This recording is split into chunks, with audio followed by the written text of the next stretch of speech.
Биыл қазақ әдебиетінің классигі, Қазақстанның еңбек ері, мемлекеттік сыйлықтың лауреаты Әкім Таразидің 90 жасқа толған мерейтойы.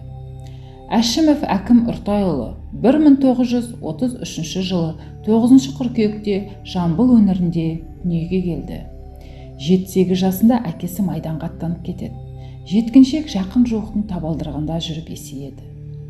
Соғыс алыста жүріп жатса да елдің еңсесін түсіріп кетті. Жоқшылық жас өспірімді шындағандай, өйткені көшенің тәртібі қатыгез, күнделікті арпалыс, төбелес. Сөйтіп жүріп Әкім Тарази мектепке барып, әріп танып кітапқа құмартады. Алпамыс, Қобыланды, ер төстік жырлары жадында сайрап жатты. Мені әдебиетке алып келген сол жырлар, деді жазушы. Мектепті бітіріп, Алматыдағы педагогикалық институтқа түсіп, филология факультетін бітірді.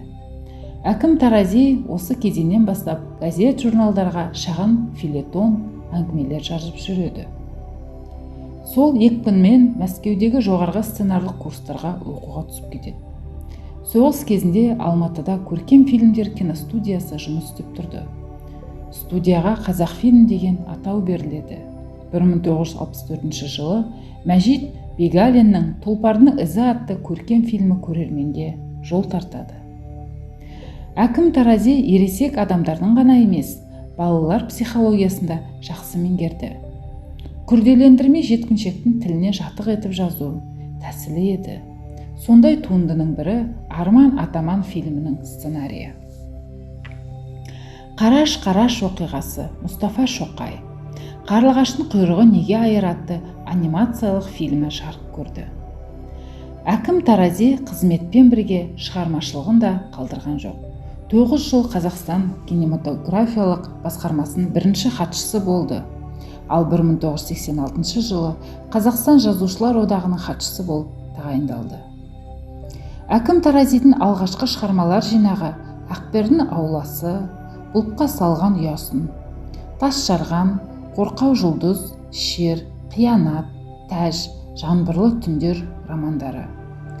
Қазақ театрының сахнасында драматургиялық шығармалары Күлмейтін комедия, Жақсы кісі, Жолы болғыш жігіт, Ақын періште махаббат, Індет, Махамбет, Лайнер, Үкілі жұлдыз, Қыз махаббаты және тағы басқа. Жазушының бірқатар дүниелері орыс, қытай, поляк, балғар, ағылшын тілдеріне аударылды. 1994 жылы құрмет белгісі ордені, 1997 жылы Қазақстан еңбек сіңірген қайраткері мемлекеттік наградалармен, 1999 жылы Қазақстанның Абай атындағы мемлекеттік сыйлықтың лауреаты, 2011 жылы Франц Кафка атындағы халықаралық әдеби сыйлығының лауреаты атағына ие болды. 2015 жылы Отан ордені мемлекеттік наградасымен марапатталды.